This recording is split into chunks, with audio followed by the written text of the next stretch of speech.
Good morning. Number seven. I'm one of those women who starts getting ready for Christmas in October. One of the things that I want to have at my Christmas party this year is handwritten name cards. And I paid money for someone to write all my guests' names on Don't the do it. card. Granted, Respect my audience. Even there are none of them. Come on. people spend a lot of money on their wedding. And some of that money goes to wedding invitations. So if you're feeling really Self. or your handwriting is pretty, My son Nikolai. My son Nikolai, now in 10th grade, received a letter the other day. The letter was from a person who used to live in my household but no longer exists. That is, the letter was written by Nikolai himself, but 4 years earlier. Though the letter had traveled very little in space, it had traveled very far in time, at least in the time of a young child's life. He had written the letter in 6th grade as a class assignment. It was a message from an 11-year-old Nikolai asked to speak to the 15-year-old Nikolai of the future. The class letters had been collected and held those 4 years by his wonderful English teacher, who eventually mailed them to the adolescents her 6th grade children had become. That's amazing. I wish I did that too when I was younger. What was striking about Nikolai's letter was that it said, "Dear Nikolai, you want to be in the NBA. I look forward to playing basketball on the middle school 7th and 8th grade team, and then in high school, where you are now in your 2nd year." But Nikolai did not make the team in 7th grade, nor did he make it in 8th grade. Then, as his luck would have it, the coach who passed him over for those teams also turned up as the freshman coach in high school, and again declined to pick Nikolai for the team. That year, only a handful of the boys who tried out were turned away, making the rejection particularly bitter for Nikolai. What's remarkable here is not that Nikolai wasn't smart enough to know when to give up, but that through all those years he maintained his dream of playing basketball to the extent that he put in 5 hours a day one summer practicing alone on an empty court. If you know kids, you understand that if a boy continues to insist that someday he will be in the NBA, but year after year fails to make even his local school team, it will not be a plus for his social life. Kids might like to tease a loser, but they love teasing a loser for whom winning would have been of everything. And so, for Nikolai, maintaining his belief in himself came at some cost.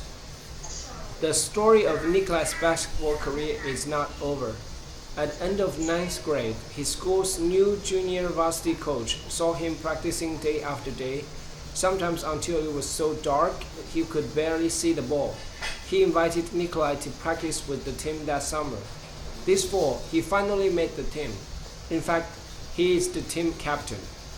I've mentioned the success of Apple Computer a couple of times in this book, and much has been made of Apple co-founder Steve Jobs' ability to create what has come to be called a reality distortion field, which allowed him to convince himself and others that they could accomplish whatever they set their mind to. But that reality distortion field was not just his creation, it is also Nikolai's, and to one degree or another, it is a gift of everyone's unconscious mind, a tool built upon our natural propensity to engage in motivated reasoning.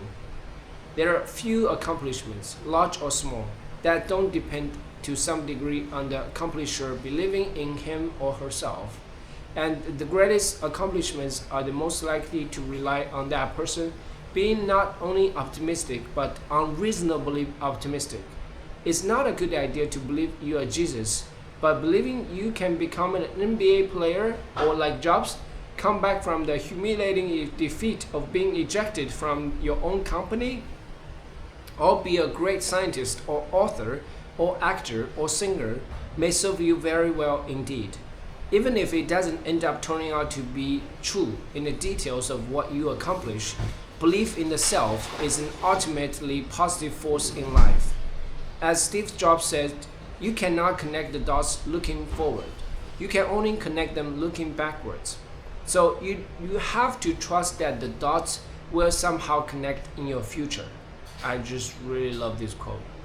Keep that in mind, my friend. If you're reading, keep that in mind. You can never connect the dots looking forward. Just somehow you need to trust these dots will be connected to something else. And it all makes sense. If you believe the dots will connect down the road, it will give you the confidence to follow your heart, even when it leads you off the well-worn path.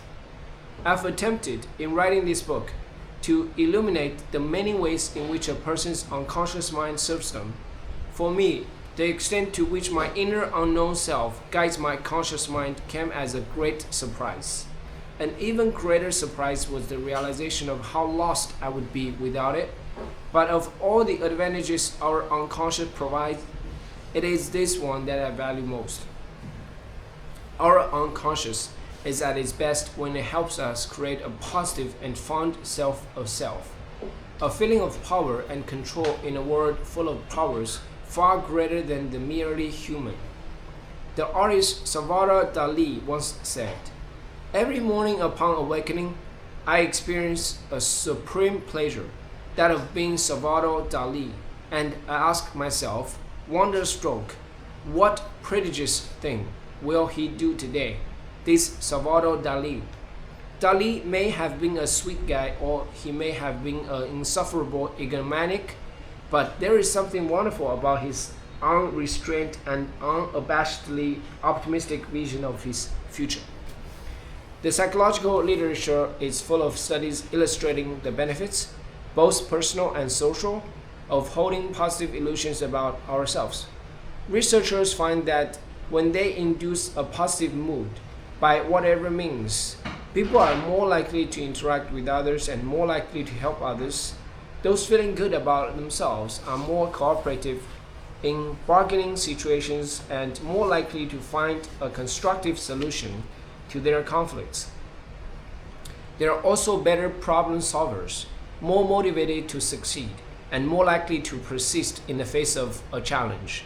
Motivated reasoning enables our minds to defend us against unhappiness, and in the process, it gives us the strength to overcome the many obstacles in life that might otherwise overwhelm us.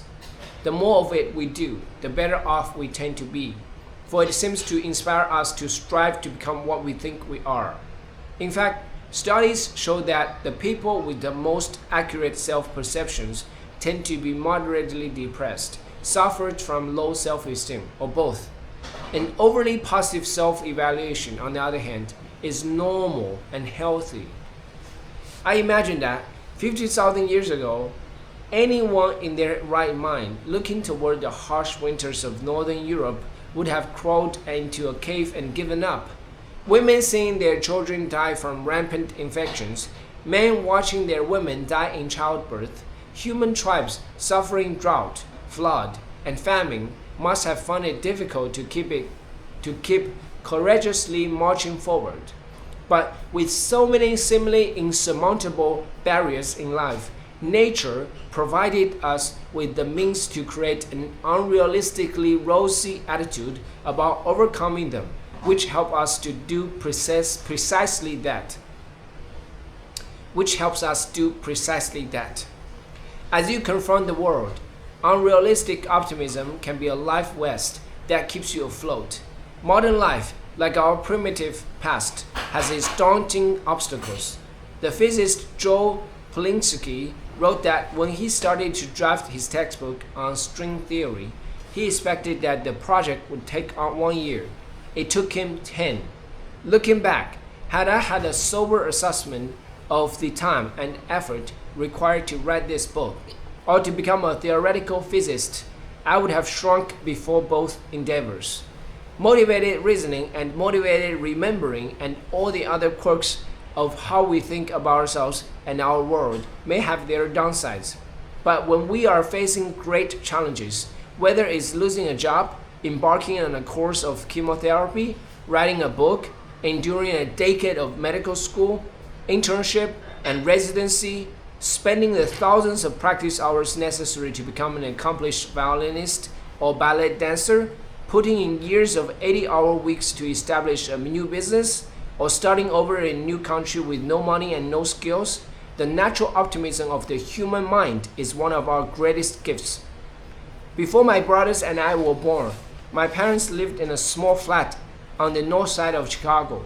My father worked long hours sewing clothes in a sweatshop, but his meager income left my parents unable to make the rent. Then one night, my father came home excited and told my mother they were looking for a new seamstress at work, and that he had gotten her the job. "You start tomorrow," he said. It sounded like a propitious move, since this would almost double their income, keep them off beggar's row, and give them the comfort of spending far more time together. There was only one drawback. My mother didn't sew. Before Hitler invaded Poland, before she lost everyone and everything, before she became a refugee in a strange land, my mother had been a child of wealth. Sewing wasn't anything a teenage girl in her family had needed to learn. And so my future parents had a little discussion. My father told my mother he could teach her. They would work at it all night, and in the morning, they'd take the train to the shop together, and she'd do a passable job. Anyway, he was very fast and could cover for her until she got the hang of it. My mother considered herself clumsy and, worse, too timid to go through with such a scheme. But my father insisted that she was capable and brave. She was a survival just as it was, he told her. And so they talked back and forth about which qualities truly defined my mother. We choose the fact that we want to believe. We also choose our friends, lovers, and spouses not just because of the way we perceive them, but because of the way they perceive us. Unlike phenomena in physics, in life, events can often obey one theory or another, and what actually happens can depend largely upon which theory we choose to believe. It is a gift of the human mind to be extraordinarily open to accepting the theory of ourselves that pushes us in the direction of survival and even happiness. And so my parents did not sleep that night, while my father taught my mother how to sew. Okay.